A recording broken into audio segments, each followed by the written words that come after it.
E se eu te dissesse que existem passagens na Bíblia que mostram um lado de Jesus que poucos têm coragem de encarar? Calma.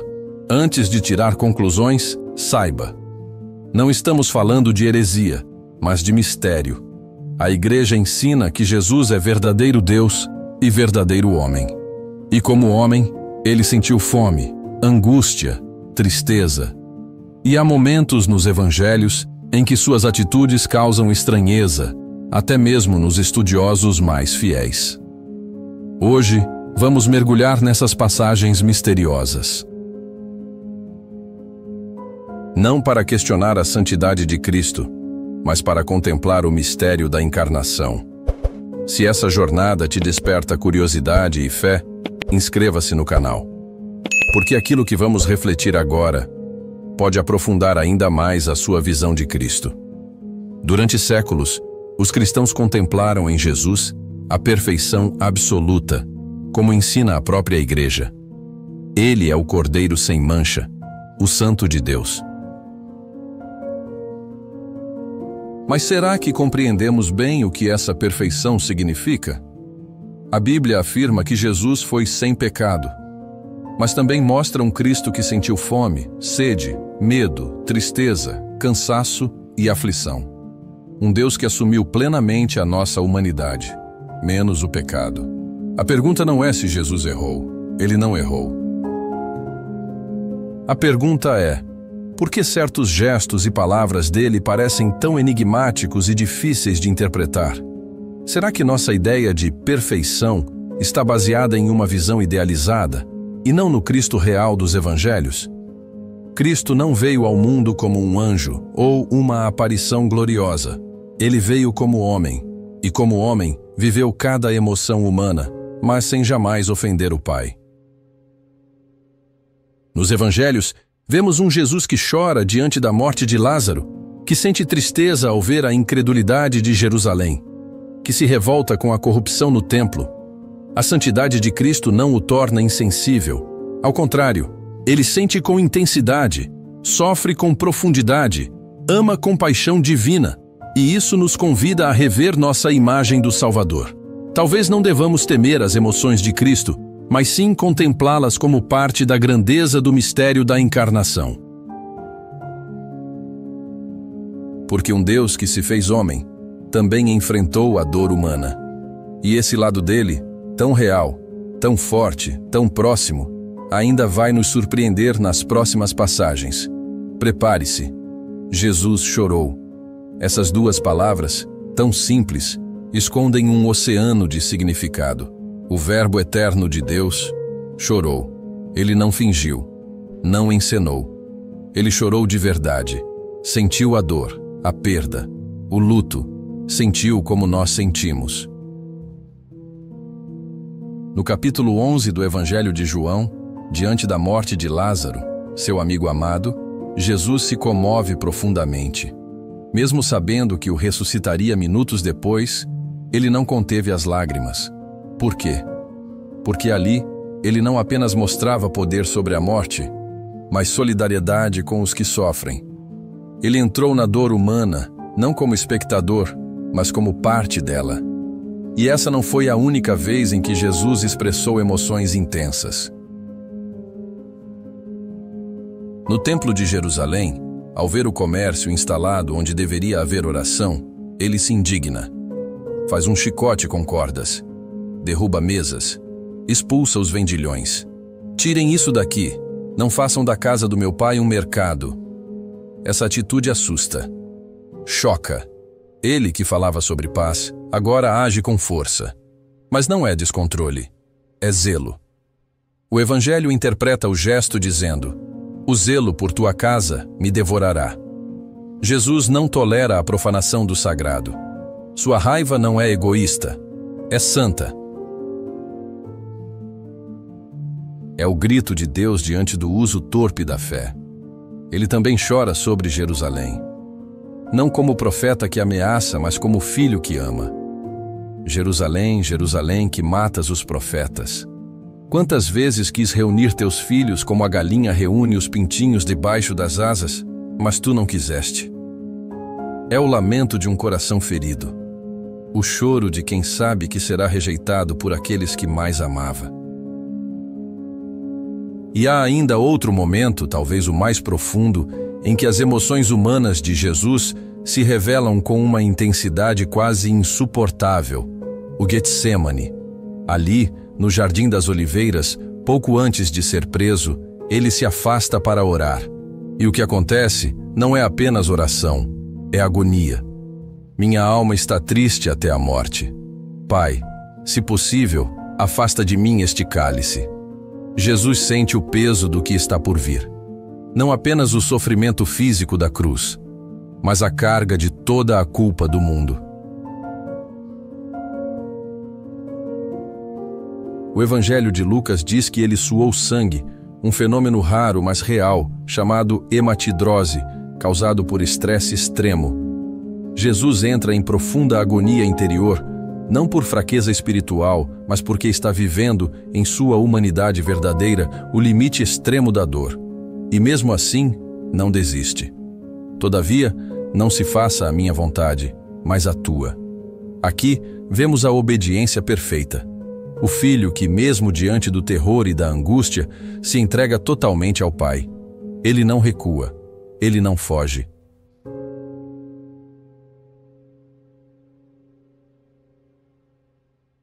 Ele sente e oferece.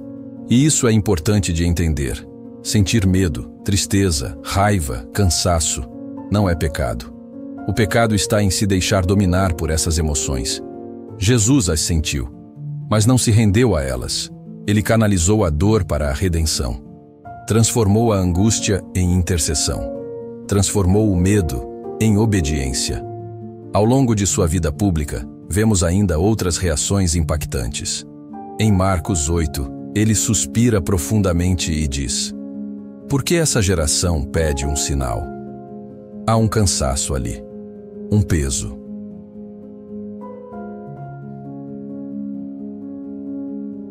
Jesus vive o limite da paciência, não como quem perde o controle, mas como quem carrega o fardo de uma humanidade surda. A paciência divina, mesmo infinita, também tem seu tempo. E Jesus, em sua humanidade, revela esse tempo. Ele conhece o desgaste, conhece a frustração, conhece o desejo de que todos creiam e o sofrimento ao ver tantos corações endurecidos. Mas mesmo assim, ele segue. Segue com compaixão, curando, ensinando, tocando os intocáveis. Segue com autoridade, confrontando os hipócritas e libertando os oprimidos. Tudo isso revela um Cristo completo. Ele não é um ícone frio, não é um modelo distante. Ele é Deus encarnado, com coração que sente, olhos que choram e alma que se comove. E ao mostrar isso, Jesus nos ensina algo grandioso. A santidade não está em nunca sentir. Está em sentir tudo, mas escolher o amor. Hoje muitos cristãos acham que ser santo é ser inabalável, imperturbável, quase indiferente. Mas o Santo dos Santos chorou, gritou, tremeram suas mãos e sua voz. E isso não o fez menos santo. Fez dele mais próximo de nós, mais real, mais redentor. E se até aqui isso já te confrontou, prepare-se. Porque no próximo momento, Jesus não apenas sente, ele fala algo que para muitos soa chocante. Ele compara uma mulher desesperada a um animal. Ela implora e ele parece resistir. Mas ali também há mistério e revelação. Vamos até esse episódio agora, o encontro com a mulher cananeia, onde Jesus transforma uma aparente rejeição em uma das maiores declarações de fé de todo o Evangelho. Entre as passagens mais enigmáticas e provocadoras do Evangelho está um encontro silencioso, carregado de tensão, e que termina com uma das maiores declarações de fé que Jesus já ouviu. O local? Os arredores de Tiro e Sidônia, regiões pagãs ao norte de Israel. O protagonista? Jesus, e diante dele, uma mulher desesperada. Senhor, filho de Davi, tem piedade de mim. Minha filha está cruelmente atormentada por um demônio. Mateus 15, 22. Ela não é judia, ela é cananeia, membro de um povo historicamente visto como impuro e idolátrico. Mesmo assim, ela reconhece em Jesus o filho de Davi, título messiânico. Mas Jesus não responde uma palavra. Silêncio. Um silêncio desconcertante. Um silêncio que, para muitos, soa como indiferença. Os discípulos impacientes pedem que ele a despache. Ela incomoda, grita, insiste. Jesus finalmente fala: Não fui enviado senão às ovelhas perdidas da casa de Israel. Uma barreira teológica é levantada. A missão de Jesus, naquele momento, ainda era focada no povo escolhido. Mas a mulher não se intimida. Ela se aproxima, se ajoelha e adora. Senhor, ajuda-me. E então, a frase que causa desconforto em muitos leitores: Não é bom tirar o pão dos filhos e lançá-lo aos cachorrinhos. Comparar uma pessoa a um cachorrinho? Por mais que a palavra usada no grego original seja diminutiva, kinarion, cãozinho de estimação, o peso simbólico é real. Na cultura judaica da época, os cães eram considerados animais impuros, e o termo era usado com frequência para se referir aos gentios. Jesus não a chama de cachorro com desprezo. Ele apenas expõe a barreira que existia entre judeus e pagãos. Ele não a ofende, ele a provoca. Ele quer revelar algo. E a resposta dela muda tudo. Sim, Senhor, mas até os cachorrinhos comem das migalhas que caem da mesa de seus donos. Não há orgulho, não há revolta, há fé, há humildade. E há uma resposta que atravessa os séculos, tocando até o coração de Deus. Jesus se comove. Mulher, grande é a tua fé. Seja feito como desejas. Naquele instante, sua filha foi curada. Mas o milagre não foi apenas físico, foi também teológico, espiritual, profundo. Esse encontro marca um ponto de virada silencioso no Evangelho. Um anúncio antecipado de que a salvação ultrapassaria os limites de Israel, de que o pão dos filhos seria também dado aos estrangeiros. Jesus sabia disso, mas ele quis mostrar isso aos discípulos e a nós. Por isso, esse episódio não é um momento de frieza, é um momento de revelação. Jesus provoca a mulher com palavras duras, não por rejeição, mas para evidenciar sua fé diante dos que duvidavam. E a mulher, com sabedoria e humildade, responde à altura. Ela aceita a provocação e a transforma em adoração. Essa mulher, que sequer tinha nome nos evangelhos, torna-se símbolo de fé perseverante. Ela nos ensina que quem clama com o coração humilde é ouvido, mesmo quando o céu parece em silêncio. Quantas vezes você já rezou e tudo que recebeu foi silêncio? Quantas vezes implorou por ajuda e parecia que Deus estava distante? Essa mulher viveu isso e não desistiu. E por isso, ouviu do próprio Jesus: grande é a tua fé. Essa frase é rara nos evangelhos. Jesus elogia publicamente a fé de pouquíssimas pessoas e, curiosamente, algumas delas são estrangeiras. Como o centurião romano, cuja fé também impressionou o Senhor. Como essa mulher cananeia, que não se ofendeu, não recuou, mas insistiu até o fim. Essa passagem nos obriga a abandonar qualquer imagem simplista de Jesus. Ele não era previsível. Ele não era agradável aos moldes humanos. Ele era verdade. E verdade, às vezes, confronta antes de curar. Ao provocar, Jesus revela. Ao silenciar, testa. E ao elogiar, ensina aos seus discípulos e a nós que o reino de Deus não se limita à raça, cultura ou passado, mas sim à fé. Uma fé que ousa, que insiste, que adora mesmo sem resposta. E se até os cachorrinhos têm lugar na mesa, então ninguém está fora do alcance da misericórdia divina. Depois desse encontro, Jesus segue caminho. Mas algo mudou. Não apenas na vida daquela mulher, mas também na narrativa do Evangelho. Porque agora, Jesus começa a anunciar o reino com um olhar mais aberto, mais escancarado, mais universal. E os discípulos estavam aprendendo com ele, mas ainda havia muito a ser revelado. Nos próximos passos, Jesus fará algo ainda mais simbólico e enigmático. Um gesto aparentemente duro, feito contra uma simples árvore, mas que, nas entrelinhas, carrega um aviso profético para toda a alma estéril, a figueira seca. E com ela, um alerta silencioso do que acontece com a fé que apenas aparenta, mas não dá frutos. Amanhece. Jesus está voltando para Jerusalém. Os dias que antecedem a paixão são carregados de tensão, silêncio e mistério. O Mestre sabe o que se aproxima. E é nesse clima que um episódio curioso, e muitas vezes mal compreendido, acontece. No dia seguinte, quando saíam de Betânia, Jesus teve fome. De longe viu uma figueira coberta de folhas e foi ver se encontraria nela algum fruto. Mas, ao chegar perto, nada encontrou, senão folhas, pois não era tempo de figos. Então, ele disse à figueira: que ninguém mais coma de teu fruto. Marcos 11, 12, 14. Mais tarde, Pedro notaria: a figueira havia secado até a raiz. A pergunta surge de forma natural: por que Jesus amaldiçoaria uma árvore? E mais estranho ainda, o próprio Evangelho diz que não era tempo de figos, ou seja, não havia razão objetiva para esperar frutos. Será que esse gesto revela um lado impulsivo de Jesus?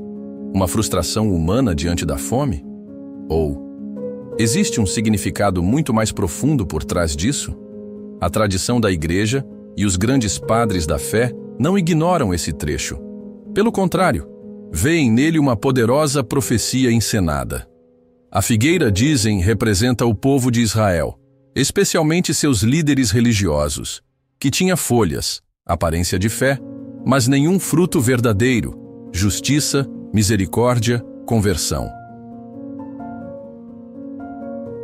Jesus, ao amaldiçoá-la, não está apenas agindo como um homem com fome. Ele está proclamando um julgamento espiritual, o mesmo julgamento que faria pouco depois no templo, ao expulsar os vendilhões e denunciar o culto vazio. Essa figueira era um símbolo vivo da religião sem vida, da fé que se acomoda na tradição, mas não se abre à ação de Deus. Ao secar a árvore, Jesus mostra que não basta parecer fértil, é preciso dar fruto. Não basta carregar o nome de povo de Deus, é necessário corresponder com obras. Esse ato é, portanto, um chamado à conversão urgente. Um aviso claro: os dias da aparência terminaram. O reino exige autenticidade, mas há algo mais misterioso ainda. Por que Jesus escolheu exatamente esse gesto, contra uma árvore, num momento tão próximo da paixão? Porque ele estava revelando que o julgamento já começara. E começaria, como sempre, pela casa de Deus. Assim como os profetas do Antigo Testamento usavam ações simbólicas, Isaías andando nu, Ezequiel cozinhando pão sobre esterco, agora é o próprio Filho que realiza um sinal vivo e chocante. Mas há outra camada. Jesus mostra que até a criação, que foi boa desde o princípio, pode ser usada para alertar os homens. A figueira, seca pela palavra do Verbo encarnado, torna-se um memorial do que acontece com toda a alma que rejeita o chamado de Deus. E ainda mais, a figueira não foi punida por algo que fez, mas por aquilo que deixou de fazer. Esse é o coração do mistério. Na vida espiritual, o maior perigo pode não ser o pecado escandaloso, mas a esterilidade interior, a fé que não dá frutos, a religião que apenas repete ritos, sem vida, sem amor. Por isso, essa passagem continua tão atual. Quantos hoje vivem como a figueira? Cheios de folhas, mas vazios de frutos? Quantas vezes apresentamos uma aparência cristã, mas nossas ações não revelam o amor de Cristo? Jesus, ao agir assim, está nos dizendo: acordem enquanto é tempo. Não basta parecer discípulo, é preciso viver como tal. E ao mesmo tempo, esse episódio nos lembra que a misericórdia de Deus é infinita, mas não é indiferente. Ele espera frutos, ele deseja transformação, e ele nos alerta com firmeza, como um pai que ama. A figueira seca não é sinal de impaciência, é profecia viva.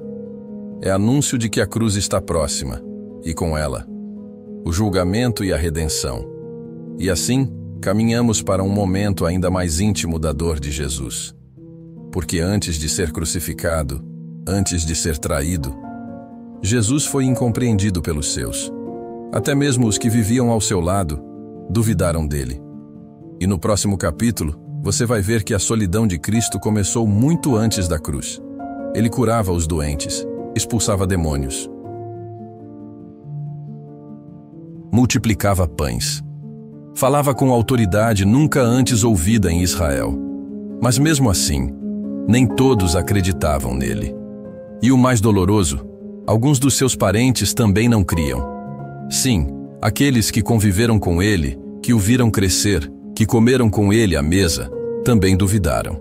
O Evangelho de Marcos relata: quando os seus ouviram isso, saíram para detê-lo, pois diziam: ele está fora de si. Marcos 3:21. O Evangelho de João também reforça: nem mesmo seus irmãos criam nele. João 7:5. A palavra irmãos aqui não indica filhos de Maria. A igreja sempre ensinou que Maria é sempre virgem, antes, durante e depois do parto. Esses chamados irmãos eram muito provavelmente parentes próximos, como primos, segundo a tradição semítica de se referir aos membros do clã familiar como irmãos. Mesmo assim, dói.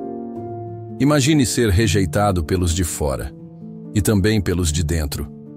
Jesus enfrentou a solidão dos profetas. A incompreensão até mesmo daqueles que cresceram ao seu lado. Maria, a Santíssima Virgem, nunca duvidou. Desde a Anunciação, ela guardava todas as coisas no coração. Mas os parentes mais distantes hesitavam. Talvez não compreendessem a missão de Jesus. Talvez esperassem outro tipo de Messias. O fato é que, em determinado momento, pensaram que ele havia enlouquecido. Quiseram detê-lo, levá-lo de volta para casa. E essa dor precede a cruz.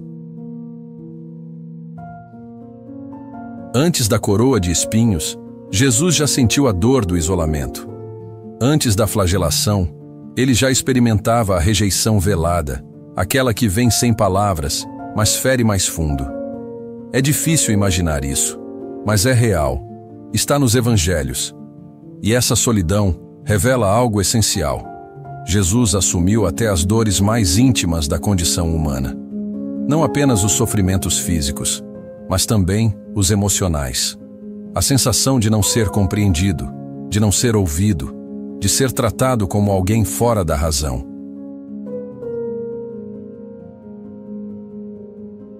E, mesmo assim, ele não se revolta. Ele segue. Ele ensina. Ele cura. Ele ama. Nos Atos dos Apóstolos, mais tarde, veremos que entre os seguidores de Jesus estavam seus parentes. Entre eles, Tiago Menor. Identificado pela tradição da igreja como primo de Jesus e não filho de Maria Santíssima. Segundo os padres da igreja, ele era filho de Alfeu, ou Cleofas, e de Maria de Cleofas, uma das discípulas presentes ao pé da cruz. Essa Maria é tida como parente próxima ou cunhada da Virgem Maria, e Alfeu, possivelmente irmão de São José, o que tornaria Tiago um parente legal e próximo de Jesus, chamado de irmão, segundo o costume linguístico da época. Tiago se tornaria uma das colunas da Igreja de Jerusalém, prova de que a semente lançada por Cristo, mesmo entre os que antes não criam, germinou e deu frutos profundos. Ou seja, aqueles que um dia não entenderam, acabaram convertidos pela cruz e pela ressurreição. Isso mostra que a dor de Jesus não foi em vão. Ele plantou mesmo onde não havia fé, e com o tempo colheu frutos. Mas no momento da rejeição, ele permaneceu só, totalmente só. E se você já viveu a dor de ser incompreendido pela sua própria família, saiba que o Cristo também passou por isso. E por isso mesmo, ele entende. Porque antes de ser abandonado pelos discípulos, antes de ser crucificado pelo mundo, Jesus foi ferido no mais íntimo, pela dúvida dos seus, e ainda assim, ele amou até o fim. Mas há uma dor ainda mais profunda. Um momento em que nem os gritos de fé, nem o carinho de Maria, nem a presença dos discípulos estavam por perto. Um momento em que até o céu parecia mudo. E Deus, distante. Esse momento está prestes a acontecer. O grito na cruz. A tarde cai em Jerusalém. O céu escurece. O véu do templo começa a rasgar. E ali, suspenso entre o céu e a terra, o Filho de Deus grita: meu Deus, por que me abandonaste? Mateus 27:46, Salmo 22. É uma das frases mais impactantes de toda a Bíblia, e talvez a mais incompreendida. Jesus, o Verbo eterno, o Cordeiro Imaculado, agora na cruz, parece clamar como um homem abandonado. Mas será que ele realmente se sentiu assim? Será que naquele instante até o Pai se ocultou? O Catecismo da Igreja Católica nos ensina que essa palavra de Jesus não é sinal de desespero, mas expressão real da dor humana e, ao mesmo tempo, cumprimento profético. Cristo, ao citar o Salmo 22, não apenas compartilha o grito do justo sofredor, ele encarna esse salmo. E o Salmo 22, se lido por completo, não termina no abandono, termina na vitória, na esperança. Ele não desprezou o aflito, nem desviou dele o rosto. Portanto, o grito de Jesus é real, um clamor verdadeiro de alguém que assumiu até as profundezas do sofrimento humano. Mas também é revelação. Mesmo no silêncio de Deus, ele permanece fiel. Ali na cruz, Cristo toca o fundo do abandono humano, aquele momento em que tudo parece perdido, em que a alma se sente sozinha, em que a dor supera qualquer lógica. E ele leva esse grito ao Pai, não como revolta, mas como oferta. Jesus não perdeu a fé. Ele rezou ao Pai, mesmo no sofrimento extremo, mesmo na escuridão total. Isso nos mostra o mistério mais profundo da encarnação. Cristo não fingiu ser homem. Ele foi homem. E como homem, conheceu a dor do corpo, o medo da morte e o silêncio de Deus. Mas o que para muitos pareceria o fim, para Jesus, foi o início da salvação. Seu grito não ecoa no vazio. Ele rasga os céus. E nesse grito, todas as dores humanas são elevadas. Toda solidão é redimida. Porque se até o Filho experimentou o aparente silêncio de Deus, então quando você sentir que Deus está distante, saiba, você não está só. Cristo já esteve lá. Ele assumiu o abandono para que ninguém mais precisasse enfrentá-lo sem esperança. E é aí que a cruz se torna o trono. O grito, uma oração. A dor, redenção. Muitos olham para a frase, "Por que me abandonaste?" e veem fraqueza. Mas os santos da Igreja, os místicos, os teólogos, os mártires, veem ali a mais profunda obediência. Jesus não desceu da cruz. Ele não abandonou sua missão. Ele seguiu até o fim. E ao final disse, "Pai, em tuas mãos entrego o meu espírito." Não há desespero, há entrega, há amor até o último suspiro. Esse é o Cristo que a Igreja proclama. Não um herói de lenda, mas um Deus que se fez carne, que chorou, que gritou e que venceu. E é por isso que a cruz, esse instrumento de morte, se tornou para os cristãos o maior sinal de vitória. Não porque nela o sofrimento foi evitado, mas porque ali o sofrimento foi abraçado por amor. Agora, talvez você entenda por que esse vídeo precisou ser feito. Não para questionar a santidade de Jesus, mas para te convidar a mergulhar no mistério da sua humanidade plena, a mesma humanidade que ele santificou, para que você nunca mais esteja sozinho. E se esse mistério te tocou, então se prepare. Porque há outros segredos escondidos nas Escrituras, outras passagens ignoradas, silenciadas, enigmáticas, que a tradição preserva, mas poucos ousam meditar. Se inscreva agora, porque o próximo vídeo pode revelar algo que estava diante dos seus olhos o tempo todo, mas você nunca percebeu. Durante os últimos minutos, você foi conduzido por um caminho pouco falado. Um caminho feito de silêncio, dor, lágrimas e mistério. Falamos do Cristo que chorou, do Cristo que se angustiou, do Cristo que se calou e até gritou, e em nenhum momento isso foi dito para diminuir sua glória. Pelo contrário, foi para te mostrar que a verdadeira grandeza de Jesus não está em parecer perfeito aos olhos humanos, mas em ser totalmente humano, sem jamais perder sua divindade. Sim, ele é o Filho eterno do Pai. Sim, ele é o Santo dos Santos, o Cordeiro sem mancha, mas também é o homem das dores, o servo sofredor, aquele que conheceu cada sombra da alma humana, para iluminá-la com sua luz.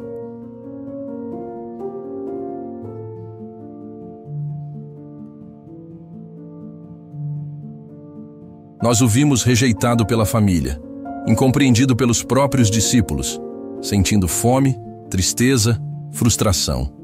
Mas em nenhum desses momentos ele pecou, porque sentir não é pecado.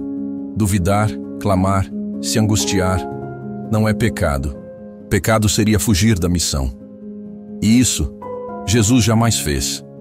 Ele abraçou a cruz com tudo o que ela trazia, dor, silêncio, abandono, e a transformou no altar da salvação do mundo. Essa é a beleza paradoxal da fé cristã. O nosso Deus não é distante. Ele sangrou, ele caiu. Ele gritou, e por isso ele pode nos levantar. Se você já se sentiu sozinho, incompreendido, esmagado pela dor, entenda, Jesus também passou por isso. E ao passar, ele santificou cada lágrima, cada deserto, cada silêncio. É por isso que contemplar esses episódios difíceis dos evangelhos não enfraquece a fé, fortalece, porque nos mostra que o nosso Salvador entende o que é ser humano. E agora que você viu esse lado pouco falado, talvez esteja pronto para ver ainda mais. Porque existem mistérios ainda mais profundos, segredos enterrados nas entrelinhas das Escrituras, passagens que foram lidas por séculos, mas nunca verdadeiramente compreendidas. E no próximo vídeo, vamos explorar um deles. Um trecho do Antigo Testamento que, segundo antigos teólogos, já revelava a paixão de Cristo em detalhes. 1000 anos antes da crucificação acontecer. Um texto que muitos consideram uma profecia escondida sobre o Messias. Você vai descobrir isso.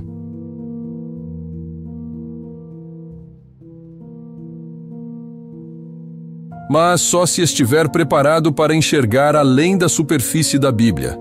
Então se inscreva agora, ative as notificações e compartilhe esse vídeo com alguém que precisa conhecer o Cristo verdadeiro, não só glorioso, mas ferido por amor a nós.